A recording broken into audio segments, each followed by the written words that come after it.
in these conversations we have here. It's the mystery talking to itself. Consciousness Speaks, you know, that's the name of a book by Ramesh Balsekar, Consciousness Speaks. But consciousness, and I think he made that comment, you know, that when you speak to me, you are awareness speaking to me, and when I speak to you, I am awareness speaking to you. It's all awareness. That's the non-dual aspect of it, that you're playing the music and listening to it at the same time. So there is no duality. You are the mystery that plays the songs, and you're the mystery that hears the songs. And when you hear the songs, you don't know that you played the songs, and you do that in order to make it interesting. This is the heart of the matter.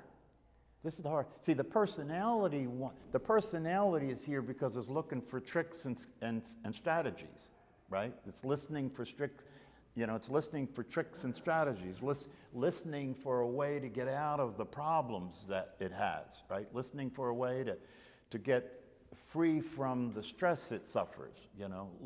But you see, the thing is that that process of the personality listening is a program that's playing. It's a machine. It's automated. It runs. That's why the practice is so important, because if you're not practicing, it's running. That's it. If you're not practicing, it's running. And when it's running, you're a physical body, you're a personality, the world's out there, you know. And it's not that any of that would be any different in terms of you're not going to stop interacting with the world if you're awake, right? Yeah. The only difference is you know what's going on. That's all. That's what enlightenment is. You know what's going on. And if you know what's going on, you don't take it personal, because it's not. And if you know what's going on, you practice being equanimous. What's equanimity mean? Equanimity means balance. Equanimity means you're always maintaining an equal way of being, regardless of what's happening, right? And so when these things occur, like the radio playing, when these things occur, like the circumstances that are occurring in your life, right? In your inside and out, when these things are playing inside and out, right? The personality wants to get in control of it, wants to figure it out, wants to understand it, right? But where's that going to get you? Right? That's not going to get you anywhere, you know, because you can't control what the mind's doing. You can't control your emotions. You can't control the thoughts. It's just like you can't control the songs playing on the radio. You can't control it. And if you resist it, it gets worse. If you resist it, then see that the resistance is like the song's playing on the radio and you don't want that song to play. Yeah. Right. You don't like that song, right? So you're upset because that song's playing, right? Now, with the radio, you can change the station, right? But in your life, you can't change the station. And if you don't like what's playing, you suffer, because it plays anyway. It doesn't change because you don't like it, right? So what this is trying to point to us is that it's how you're being with it that's the key, right? And if the way you're being with it is with an understanding that you don't get to choose the song. You don't get to choose the song. You don't get to choose how long it plays. You don't get to choose when it stops, right? The only thing you get to do is be there with it and let it be the way it is. That's the practice, right? Be there with it and let it be the way it is. It's a practice, right? But in order to practice that, you have to pay attention and watch yourself not do that. That's the practice. Pay attention and watch yourself not do that. Watch yourself suffer. Watch yourself resist. Watch yourself reject. That's actually the process that will eventually bring freedom, right? Because as my old friend Muji says, this is not freedom for you, it's freedom from you. It's freedom from that character that you keep getting lost in, and that character you keep getting lost in is interested in being in control, is interested in understanding everything, is interested in figuring it all out, is interested in correcting what's wrong here. You know what I mean? And so we've been conditioned that way. Look at the news. See, that's the way the mind plays. That's the way the mind works, right? And then when you identify with that, right? When you identify with that, that's the way you are. Self-righteous, right? Self-righteous. Constantly looking for anything in your environment that disagrees with you. And if it does, it's wrong. Automatically, it's wrong. And you'll figure out a good argument to make it wrong. It doesn't, if you don't know why it's wrong in the beginning, you'll figure it out. There's always a good argument to be made about everything, right? You can take a position about anything, right? And you don't even have to resist it or argue with it. It's just like everything else. You don't have to resist life or argue with life. All you have to do is understand what's going on. If you understand what's going on, there's nothing to argue about. It doesn't matter how you relate to it, because how you relate to it is going to be whatever the song the radio plays in your head, right? And you don't get to choose that. But you can be aware of it, and you cannot identify with it. And when you're aware of it and you identify with it, you're free to act according to what is true. That's the practice.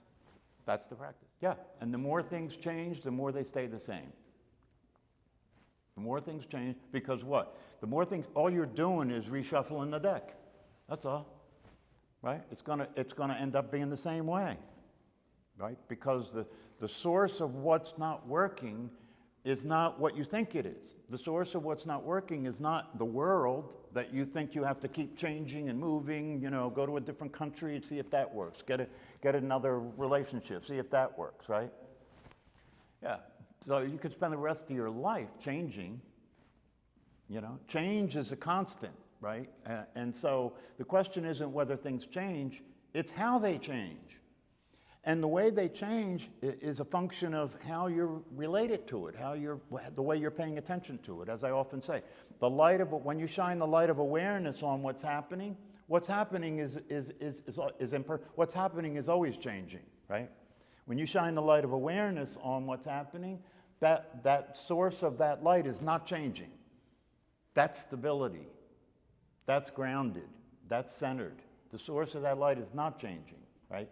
And so while everything is changing, right, the stability is the awareness. While the radio may play songs, some of them are love songs, some of them are happy songs, some of them are sad songs, right? But the stability maintains a consistent way of being with the whole thing. So this is the way it would go down. Instead of the happy song making you happy and the sad song making you sad, and another song reminds you of a relationship that didn't work and that's upsetting, and instead of that, right? Instead of you being in that car, on that roller coaster, going, and right? Instead of all that, no. That instead of that, you're watching it, you're aware of the emotions, right? Because you don't have any control over that either, just like the music. You're aware of the emotions, you're aware of the thoughts, right? But you're not identified with them, therefore you're not on the roller coaster. You're just watching the roller coaster. That's a different experience. I don't mind going to amusement parks and watching the roller coaster. I'm not so keen on being on the damn thing. I don't need that kind of excitement.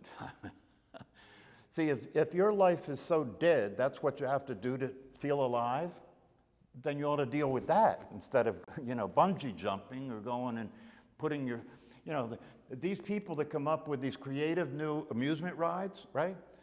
Their job is to figure out how many ways to throw your body up in the air and around and twist it as hard as it can without killing you so that you'll feel excited, like, this scared the shit out of me, almost killed me, but it was designed that it wouldn't kill me, it would only make me feel like I was going to die. And I pay for that. You see what I'm saying? People pay for that, because it's important to look at this stuff, and sort it out, see what's really going on. And discover what's really going on is not what you thought it was.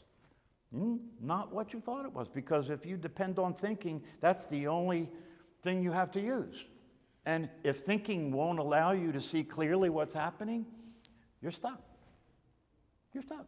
But the awareness doesn't have to be limited by the thought process.